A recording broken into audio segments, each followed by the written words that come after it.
les connectés, bonsoir à tous. Alors je voulais aborder ce soir le sujet de la connexion à soi. C'est un sujet qui est très important, qui est essentiel dans l'épanouissement de chacun et dans le bonheur, dans l'accès au bonheur en tout cas. Donc je trouvais qu'en début d'année, c'était important de l'aborder. Alors, être connecté à soi, c'est essentiel, je vous le disais, dans l'épanouissement, dans la réalisation, dans je me réalise, je construis ma vie, je fais mes projets, je me réalise. Et la connexion à soi euh, permet de se réaliser en tant que soi, en fonction de ses envies, en fonction de ses besoins et surtout en fonction de qui on est, sans se mentir, en étant dans une complète vérité avec soi-même et avec les autres. C'est pour ça que c'est d'autant plus important, c'est-à-dire que c'est important pour soi, mais c'est aussi important pour les autres, parce que les gens avec qui on va interagir régulièrement, c'est aussi leur montrer notre vrai visage et qui on est vraiment. Donc la connexion à soi, c'est un sujet qui est très vaste, hein. Je vous fais un petit récap, un mini récap, mais c'est un sujet qui est tellement intéressant parce qu'il est bien propre à chacun, c'est-à-dire chaque être est unique, même si nous sommes un, voilà, chaque être est unique et du coup ça développe les capacités multidimensionnelles de chacun, etc. C'est très intéressant. Alors, être connecté à soi, c'est être connecté, donc je vous le disais, à ses envies. Tiens, je ferais bien ça, je réaliserais bien tel projet. Moi, je me sens à l'aise, je m'épanouis dans ce domaine-là. Je me sens vraiment moi quand je fais ça. Donc là, c'est qu'on est connecté à soi. C'est aussi connaître ses limites, c'est-à-dire, oh non, là, moi, non, ça, c'est pas moi, ça me correspond pas.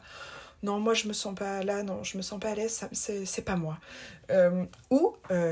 C'est aussi, parce qu'on est humain et qu'on a tous des peurs, c'est tiens, ça me fait peur. Oh non, moi ça je suis pas prête encore, ou je suis pas prêt. Chaque chose évolue, donc être connecté à soi, c'est aussi évoluer en temps et en heure, être en conscience, c'est-à-dire à l'instant T, à ce moment-là, je suis et je me réalise en tant que tel. Voilà, c'est tout. Et en fait, ça s'arrête là. Euh, donc, c'est être en conscience et c'est être aussi en complète authenticité. Alors, avec soi-même, du coup, forcément, on l'est aussi avec les autres et on leur permet de l'être. Donc, ça, c'est encore mieux. Ça, c'est un vrai cadeau, hein, parce qu'on leur permet aussi, nous, en étant authentiques, d'être eux-mêmes aussi et d'être connectés à eux. Donc ça, c'est très intéressant. Donc voilà, les limites, ne pas se mentir, c'est-à-dire on n'est pas dans le... On pose vraiment les masques. Quand on est connecté à soi, on accepte de poser ses masques, on accepte d'être dans la vérité et d'admettre sa propre vérité par rapport à ses limites et à ses peurs, et de s'épanouir et de rayonner dans qui on est vraiment. Alors être connecté à soi, la petite importante, c'est que c'est le contraire de l'égoïsme. C'est une marque bien au contraire de respect de soi-même et donc du respect des autres. C'est une marque donc d'authenticité, je vous le disais, qui permet à celui qui est en face de nous ou celle qui est en face de nous d'être aussi authentique. Donc non, c'est pas du tout une marque d'égoïsme d'être connecté à soi, pas du tout. Alors, être connecté à vous, ça vous permet d'être dans un vrai rayonnement de votre être. C'est-à-dire que vous décuplez vos capacités, vous êtes dans un vrai exercice de vous-même, en fait. Vous êtes dans une vraie expérimentation de l'être et du bel être lumineux que vous êtes. Donc là, voilà, tout se développe. On est bien ancré à la fois sur son chemin, donc on n'est pas dispersé. Quand on est soi, on n'est pas dispersé, on est au contraire bien ancré. Donc on a un très bon ancrage et on est pleinement conscient de tout ce qui se passe, aussi bien intérieurement que autour de nous, extérieurement. Hein. Voilà. Alors, le petit point négatif, quand on n'est pas pour le coup, quand on n'est pas euh, connecté à soi-même, alors on peut avoir tout un tas de mots MAUX qu'on voit régulièrement nous, les thérapeutes en séance. Alors on a très souvent le mot de tête, la migraine, etc. L'espèce de brouillard qui gravite là. Autour au niveau des yeux, au niveau du casque, les gens parlent de casque très souvent. Donc ça, c'est quand on n'est pas connecté à soi, clairement. Ça, c'est, voilà, on est dans le mental, dans le je réfléchis, je cogite, ou il se peut même qu'on n'arrive même plus à cogiter tellement on n'est pas nous, quoi. Hein. Donc ça, voilà, le mot de tête, jusqu'à la migraine, hein. On peut aussi avoir une grosse fatigue. Alors là, on parle vraiment de fatigue, on est plomb, quoi. Hein. Vraiment, on n'a pas d'engouement à avancer dans la vie. On sait pas, d'ailleurs, où on va, où on sait plus. On est, alors voilà, pas perdu, quoique, mais en tout cas, on peut avoir la sensation de ne pas être au bon endroit, de ne pas être à la bonne place et d'être complètement dépassé par la vie, par les événements, qu'il n'y a rien qui nous parle, qu'il n'y a rien qui est nous.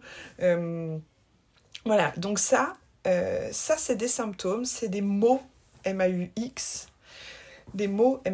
qui peuvent nous alerter d'un manque de connexion à soi.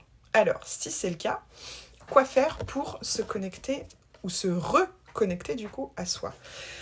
Alors, la chose toute simple que vous pouvez faire et dont je suis complètement fan et dont je parle, je pense à chaque fois que je fais un soin, c'est la méditation. Alors, méditer, alors bon, voilà, moi je médite beaucoup, mais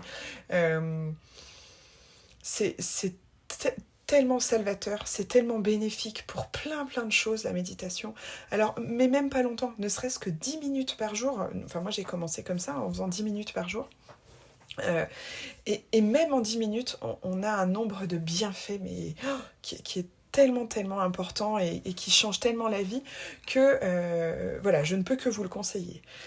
Ça peut être faire du sport aussi, que ce soit du sport, peu importe quel sport. Alors bien sûr, la course à pied, la marche, yoga, etc. Mais peu importe le sport, le fait de prendre du temps pour soi, en fait. Hein, vraiment, la prise de temps pour soi également, alors outre le sport, il y a le dessin, enfin voilà, toutes les activités qui vous permettent de vous accorder du temps positif, du temps qui vous permettent de vous évader, qui vous permettent de vous recentrer, qui vous permettent de penser un petit peu à vous. Et ça, voilà, c'est des choses sur lesquelles, toutes simples, que l'on peut faire. Alors bien sûr, le soin énergétique est une aide. Et puis toutes les pierres d'ancrage aussi, toutes les pierres d'ancrage, d'équilibre, la holite, le jaspe rouge, la tourmaline. Ce sont des pierres qui peuvent vous aider à vous centrer. Voilà.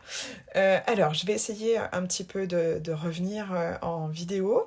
J'espère en tout cas que celle-ci vous aura plu. Et puis, je vous souhaite une bonne soirée. Je vous dis à bientôt.